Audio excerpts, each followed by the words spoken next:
जो हम बात करते हैं टाइमलाइन की हिस्ट्री में, तो जिस तरह हम अपने एरिया को मेजर करते हैं, फॉर एग्जांपल किलोमीटर या फिर सेंटीमीटर, मीटर, देन कम आता है नैनोमीटर।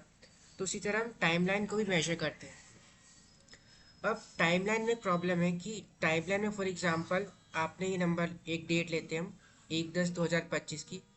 तो ये डिसाइड किसने किया? फॉर एग्जांपल क्या 2025 2000 साल से लेकर अब तक कोई गिनती काउंट कर रहा है?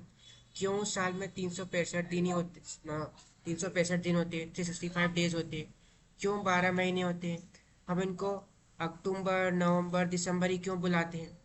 तो ये सारे क्वेश्चंस आते हैं। ठीक है। अब जब हम टाइमलाइन की इस तरह बात करते हैं, तो चूंकि हम ब्रिटिश की कॉलोनी रह चुके हैं, वो ज़्यादातर ग्लोबली जो है ब्रिटिश कैलेंडर फॉलो किया जाता है। तो हम फॉलो करते हैं ग्रिगोरियन कैलेंडर को।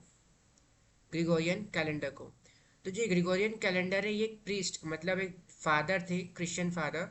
उन्होंने डेवलप किया था कि ज़ीरो एक स्केल ली इस तरह बड़ी सी। अब यहाँ पे ज़ीरो पे उन्होंने स्टार्ट किया, यहाँ पे जीसस क्राइस्ट का बर्थ हुआ था। जीसस क्राइस्ट का बर्थ हुआ था। अब जीसस क्राइस्ट के बर्थ के बाद में उन्होंने बोला एनो डोमिनी, मतलब क्या? In the year of the Lord. In the year of the Lord. उसी के जीसस क्राइस्ट के बर्थ के पहले इसको हम बोलते हैं बिफोर क्राइस्ट, बीसी। ठीक है। लेकिन चूंकि ग्लोबली इसको एक्सेप्ट करने के लिए आप एकदम रिलीजियस बेसिस पे इसको अप्लाई नहीं कर सकते, तो क्या करा गया है यहाँ पे? बीसी को हटा के और बिफोर क्राइस्ट को हटा के यहाँ पे बीसीई लाया गया। मतलब क्या? Before common era. Before common era, जिसको हम बोलते हैं बीसीई। और जीसस क्राइस्ट के बर्थ के बाद में common era, common common era. ठीक है।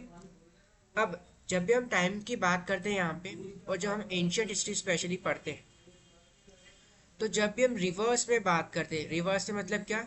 कि हाईएस्ट नंबर पहले आ रहा है, उसके बाद लोवेस्ट आ रहा है।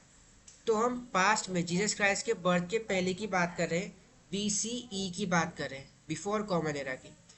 वही हम जब बात करें 200 से लेके 500 तक की, तो यहाँ पे लोअर नंबर पहले आ रहा है, हायर नंबर बाद में आ रहा है।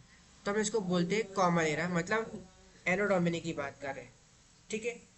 अब यहाँ पे एक और कंसेप्ट समझने का है कि जब भी हम सेंचुरी की बात करते हैं, फॉर एग्जांपल ज़्यादातर हमें देखने को मिलता है 12th सेंचुरी की हम बात, मतलब 12th सेंचुरी की बात कर रहे हैं, डिस्कस कर रहे हैं, या फिर हम 11th सेंचुरी को डिस्कस कर रहे हैं। तो इसका मतलब क्या होता है? जब भी हम बात कर रहे हैं 12th सेंचुरी की, तो हम बात कर रहे होते हैं 1100 से लेकर 1199 तक। मतलब क्या? कि सेंचुरी का मतलब होता है 100 ईयर्स। सेंचुरी मतलब होता है 100। विराट कोहली ने शतक बनाया, सेंचुरी बनाई। ठीक है। अब जब भी 12th सेंचुरी या फिर 11th सेंचुरी ऐसा कुछ भी लिखा आता है, हम तो उनके उसके पास्ट में जाके नंबर लेना है। ठीक है। तो पास्ट में जाके नंबर लिया हमने 12th सेंचुरी का, तो क्या बना? 1100 से 1199।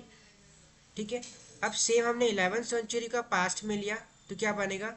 10th सेंचुरी का 1099। ठीक है। तो इस तरह यहाँ पे हमें सेंचुरी कैलकुलेट करते हैं।